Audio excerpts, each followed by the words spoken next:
Hello everyone, I hope आप सभी लोग बहुत अच्छे होंगे और उतनी बेहतरीन तरीकों से आप सभी लोगों की पढ़ाई चल रही होगी। तो इस वीडियो में भाई अपन देखने क्या वाले आपके कक्षा 12वीं रसायन की प्रैक्टिस पेपर सेट की सीरीज में सेट बी को, जिससे आपकी जो तैयारी है बहुत अच्छे से हो जाए। तो देख लेते फटाफट इस पर क्या क्या क्वेश्चंस जो रखा गया है। तीनों सेट जरूर कर लेना भाई, ताकि भाई कोई डाउट ना हो, कोई तैयारी में कमी ना हो। तीनों सेट कर लेना, क्योंकि एक सेट में ऑल इंपॉर्टेंट क्वेश्चंस को रखना मुश्किल है। इतनी बड़ी बुक तो आपको पता है ना। तो ये जस्ट आपके टेस्ट के लिए है, इसलिए टेस्ट तगड़े से दिलाओ, इसको अच्छे से प्रैक्टिस कर लो, प्रिपेयर कर लो, है ना। देखो पहला क्वेश्चन क्या दिया हुआ है, शुद्ध जल की मोलरता कितनी होती है, ये आपको टेक आउट करना है। फिर लोहे को संधारित होने से बचाने के लिए उस पर जिंक की परत चढ़ाना कहलाता है, क्या कहलाता है, उसको करना है। फिर संक्रमण तत्व का सामान्य इलेक्ट्रॉनिक विन्यास क्या होती है, संक्रमण तत्व का इलेक्ट्रॉनिक विन्यास लिखना है आपको। फिर इस पर K1 FeCN6 में आयरन की ऑक्सीकरण संख्या क्या होगी, ये बताना थी। ये ऑक्सीकरण संख्या से एक क्वेश्चन तो पूछे जाना तय है, इसलिए ऑक्सीकरण संख्या कैसे ज्ञात करते, कैसे निकालते, वो आपको देख लेना है भाई। आग बुझाने के लिए पायरीन का उपयोग निम्न में से किसी एक के द्वारा होता है, किनके द्वारा होता है बच्चों, CO2, CH2Cl2, CCl4, ये देख लेना है। फिर ल्यूकोस अभिकर्मक कौन सा है, कार्बोलिक अम्ल कौन सा है। फिर फार्मेलिन एक जलीय विलयन है। हिंसबर्ग अभिकर्मक कौन सा है। फिर रिकेट्स किस विटामिन की कमी से होता है, इसको आपको लिखना है, ठीक है। तो ध्यान से इन क्वेश्चंस को अच्छे से आप लोग कर लेंगे।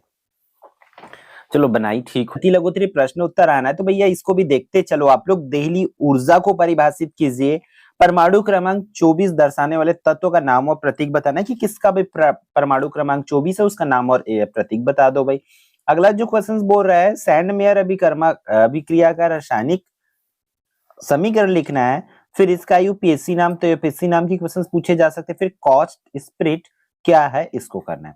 फिर 2 नंबर वाले क्वेश्चंस पूछे जाएंगे, तो इसको भी फटाफट देखते चलो भाई। धात्विक चालन और विद्युत अपघटनी चालन में 2 अंतर लिखना है।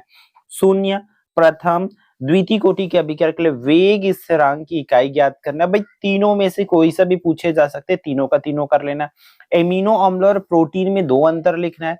द्वितीयक एमीन प्राथमिक एमीन से अधिक क्षारीय होता है, क्यों, इसको करना है। प्राथमिक सेल द्वितीयक सेल में 2 अंतर लिखना है। आभासी एक अणुक अभिक्रिया किसे कहते हैं, एक उदाहरण द्वारा आपको समझाना है। अगला है द्विक लवण किसे कहते हैं, 2 उदाहरण जो है आपको लिखना है। तो इस तरीके से 2-2 नंबर वाले क्वेश्चंस आपको पूछे जाएंगे। एक बार और दिखा देता हूं फॉर योर क्विक रिवीजन। आपको धात्विक चालन और विद्युत अपघटनी देखना है। प्रथम, शून्य और द्वितीय कोटि की अभिक्रिया के लिए वेग स्थिरांक ज्ञात करना है। एमिनो अम्ल और प्रोटीन में 2 अंतर लिखना है। द्वितीयक एमीन प्राथमिक एमीन से अधिक क्षारीय होता है, क्यों, ये बताना है। प्राथमिक सेल और द्वितीयक सेल में 2 अंतर आपको लिखना है। फिर आभासी एक अणुक अभिक्रिया किसे कहते हैं, एक उदाहरण देकर के समझाना है। फिर अगला जो क्वेश्चन है, द्विक लवण किसे कहते हैं, 2 उदाहरण आपको देना है। फिर प्रश्न क्रमांक 9 की बात करें तो कैसे परिवर्तित करोगे, यहाँ पर बोला गया एथिल एमीन को मेथिल एमीन में बनाना है, तो कैसे होगा, मेथिल प्रोमिल को एथिल एमीन में बनाना है। फिर प्रोनिक अम्ल से एथिल एमीन में बनाना है, क्लियर है। फिर क्वेश्चन नंबर 10 क्या बोल रहा है, vitamin A B C D E की कमी से होने वाले एक रोग का नाम लिखना है।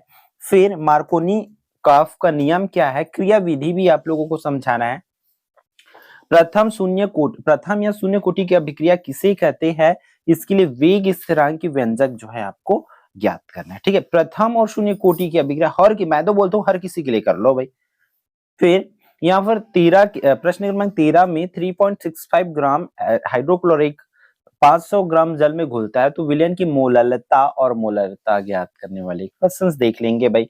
अगला जो क्वेश्चन है, निम्न अभिक्रियाओं को समीकरण देकर के समझाना है। कोल्बे अभिक्रिया, विलियमसन ईथर संश्लेषण, हाफमैन मस्टर्ड ऑयल, है ना, ये सब चीज अभिक्रिया को आपको बताना है। फिर क्वेश्चन नंबर 15 भाई क्या बोल रहा है, हिमांक में अवनमन से आप क्या समझते, ग्राफ की सहायता से समझाना है, ठीक है। इसके बाद देखना है। फिर इसी तरह क्वथनांक में उन्नयन सब क्या समझते, ग्राफ की सहायता से समझाना है। तो ये क्वेश्चंस भाई मस्ट है, इसको तो करना ही पड़ेगा, न्यूमेरिकल दिया हुआ है तो ये भी कर लेंगे। फिर नेक्स्ट है निम्न को समझाना है, ठीक।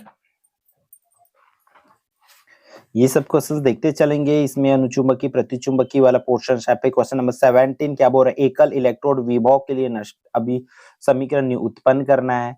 ठीक है, शेल स्थिरांक किसे कहते हैं, शेल स्थिरांक और विद्युत चालकता में संबंध स्थापित करना है।